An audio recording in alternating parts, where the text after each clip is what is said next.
Bro kabaddi தொடரோட 64ஆம் நாள் ஆட்டத்துல Patna pirates அணியை எதிர்கொண்டது யூ மும்பா அணி. இந்த ஆட்டத்துல 44க்கு 23 என்ற புள்ளி கணக்குல அபார வெற்றி பெற்றிருக்கு பாட்னா பைரேட்ஸ். மொத்தமா 19 ரைட் பாயிண்ட்களையும் 16 டேக்கிள் பாயிண்ட்களையும் 6 ஆல் அவுட் பாயிண்ட்களையும் பெற்று அசத்தி இருக்காங்க. இந்த அணியோட வீரரான சச்சின் 10 புள்ளிகளை பெற்றது அணியோட வெற்றிக்கு பெரும் பலமாக இருந்திருக்கு. எதிரணியில விளையாடின யூ மும்பா அணி 16 ரைட் பாயிண்ட்களை பெற்றிருந்தாலும் 6 டேக்கிள் பாயிண்ட்களை மட்டுமே எடுத்திருப்பது அணியோட தோல்விக்கு காரணமா அமைஞ்சிருக்கு.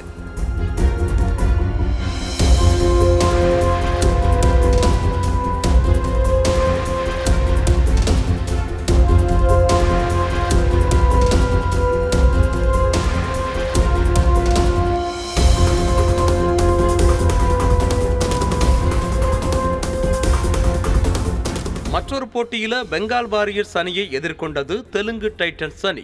இந்த ஆட்டத்துல 35க்கு 55 என்ற புள்ளி கணக்குல பெங்கால் வாரியர்ஸ் அணி அபார வெற்றியை பெற்றிருக்காங்க.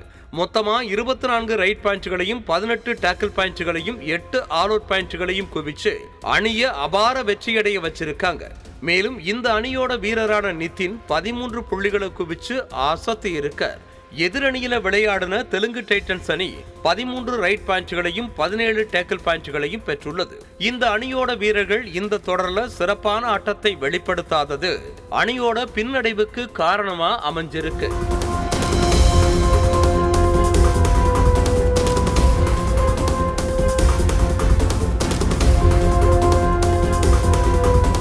ப்ரோ கபடி தொடரோட 65ஆம் நாள் ஆட்டத்துல தமிழ் தலைவாஸ் அணியை எதிர்கொள்கிறது புனேரி பல்தால். மற்றொரு போட்டியில பெங்களூரு புல்ஸ் அணியை எதிர்கொள்கிறது குஜராத் ஜெயன்ட்ஸ் அணி.